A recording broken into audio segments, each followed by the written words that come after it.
तर राज्यभरात निवडणुकीचे वारे वाहत आहेत। मुंबईसह नजीकच्या शहरांमध्ये लवकरच पालिका निवडणुका जाहीर होतील आणि यासाठी मराठी हिंदी भाषा वादाचा मुद्दा गाजणार हे नक्की आहे।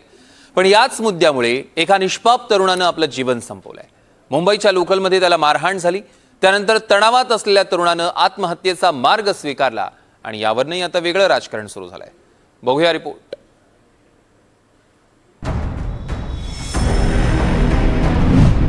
मराठी हिंदीवरनं मारहाण, नेत्यांचं नवं राजकारण।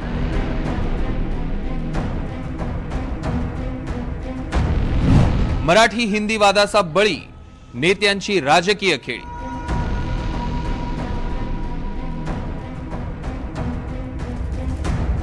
गेल्या काही महिन्यांपासून मराठी हिंदी वादानं राजकीय दंगल सुरू आहे। पण याचीच आता एक काळी बाजू समोर आली। कल्याणमधील अर्णव खैरे या 19 वर्षांच्या मुलाचा याच मराठी हिंदी वादानं बळी घेतला। अर्णव खैरे हा केळकर कॉलेजचा विज्ञान विभागाचा विद्यार्थी होता। कल्याणवरून अंबरनाथ लोकलनं तो कॉलेजला जात होता। पुढच्या प्रवाशाला थोडा आगे हो असं तो बोलला।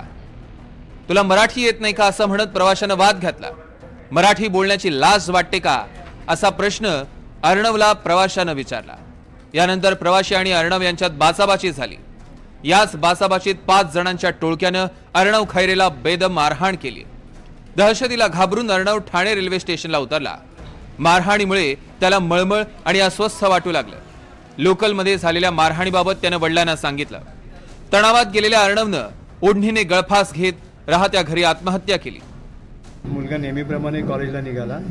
सकाळी ट्रेनमध्ये बसून जात असताना त्याला ट्रेनमध्ये धक्काबुक्की लागत होती। तर समोर त्याचा एक हिंदी भाषिक होता। आता तो कुठला होता ते मी असं सांगू शकत नाही की तो यूपीचाच होता की कुठला होता। तो समजून गेला असेल त्याच्या कदाचित राहणीमानावरून, म्हणून तो बोलला की तो हिंदी भाषिक मुलगा होता।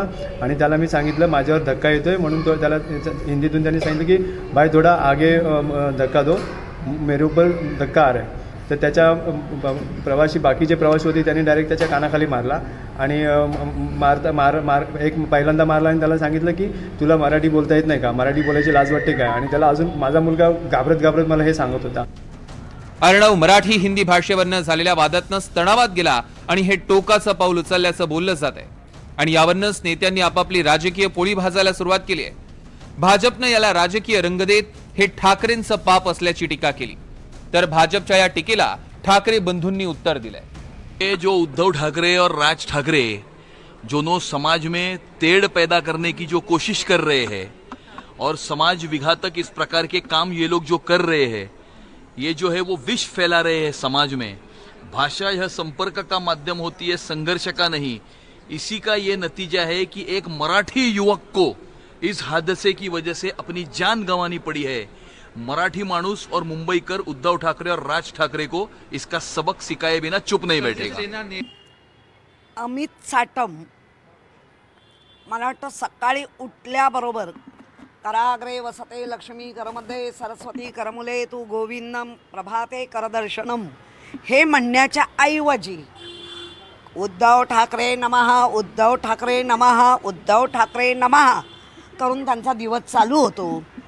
त्यामुळे आणि अमित ठाकरेला हा अधिकार दिला कोणी? अमित ठाकरेला अमित साटम हा अधिकार दिला कोणी?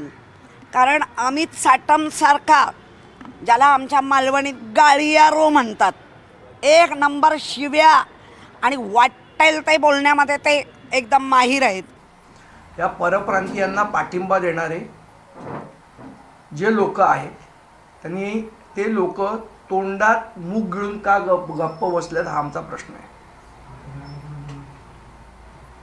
हे लोक आता ह्याच्यावर का बोलत नाहीये? इतर सगळ्या गोष्टींवर बोलणारे पक्ष, भारतीय जनता पक्षासारखे हे लोक का गप्प आहे?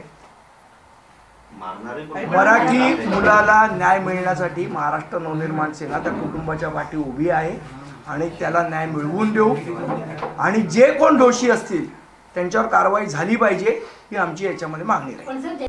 मुंबईसह नजीकच्या शहरातील पालिका निवडणुका जवळ आल्यात। वोट बँकेच्या राजकारणासाठी अशा मुद्द्यांवर नेते विधान करून फक्त पोळ्या भाजण्याचं काम करतायत। यात नाहक जीव जातो तो कार्यकर्त्यांचा आणि सर्वसामान्यांचा। बरं, हे झालं की स्क्रीन व्यापण्यासाठी पुन्हा तेच नेते हजर देखील असतात. अमजद खान, NDTV मराठी, कल्याण.